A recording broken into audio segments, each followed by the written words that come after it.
In the book, you talk about Deon Childress and his brother, Willis. You wrote, Deon Childress was born on the wrong side of the tracks and nearly died there too. After his father murdered his mother in a fit of rage, young Deon was taken in by Pastor Bubbs and Millie, who raised him with tough love and a moral backbone. That's correct.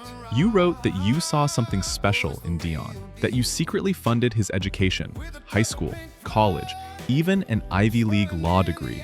Kid was brilliant. Sharpest mind in Dawber County, maybe in the whole damn state. I wanted him to have a chance, a real one. And when Deon's promising football career was cut short by injury, I paid the firm that hired him a small fortune to keep him safe, keep him rising. I didn't want him to come back to the swamp, not like the rest of us. You wrote that Deon's life was a contradiction. He walked the corridors of elite Miami law firms, but he still heard the swamp in his bones. He hated those silver spoon lawyers, the ones who never had to fight for anything, but he never let them see the resentment. Outwardly, Deon was confident, principled, loyal.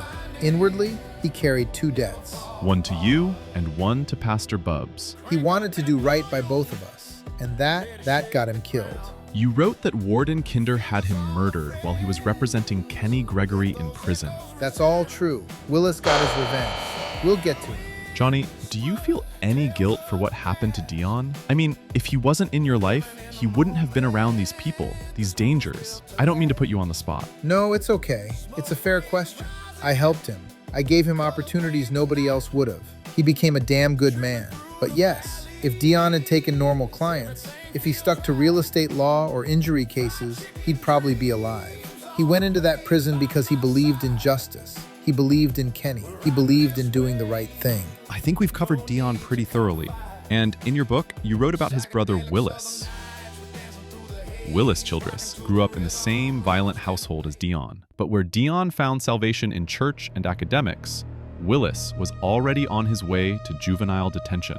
He spent his teenage years bouncing between group homes, lockup, and the streets. After a brief stint in the Army, where he learned how to fight, lead, and survive, he returned to Dawber County and carved out his own territory in the shadows. Willis was the opposite of his brother. Deon let Pastor Bubbs raise him. Willis? He ran as far from that church as he could get. Kid wanted the wrong side of the swamp, because that's where he felt at home. Later on, you ended up working with Willis. Willis was the forceful and magnetic leader of the Maroon Gang, a group of ruthless but loyal outlaws operating deep in the swamp's criminal undercurrent. Willis had presence. He walked into a room and the air changed. People shut up or got loud depending on his mood. He could lead men, good men, bad men, desperate men, didn't matter. They listened. He was smart, unpredictable, and fiercely protective of the people he called family. You wrote that even though they never saw eye to eye, Willis always stayed in touch with Deon. Oh yeah, Deon was the only one who could clean up Willis's legal messes. Every time Willis got hauled in or broke someone's jaw, Deon was the one smoothing things over. Deon never judged him out loud. He judged him quietly, but he never turned his back on him. And that quiet loyalty, that didn't mean much until Willis learned the truth, that Warden Kinder had his brother murdered. See, Willis doesn't cry. He doesn't break down. His grief comes out in action.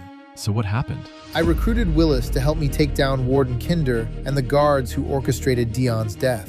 It was the first time Willis and I stood on the same side of the swamp. What was that like, working with him? Willis in grief is like a hurricane fueled by gasoline. When Willis decides someone needs to pay, they pay, one way or another. So Deon's murder transformed him. It made him dangerous in a whole new way. He wasn't just some outlaw anymore. He became a man on a mission. And when Willis Childress has a mission, you better pray you're not standing on the wrong side of it.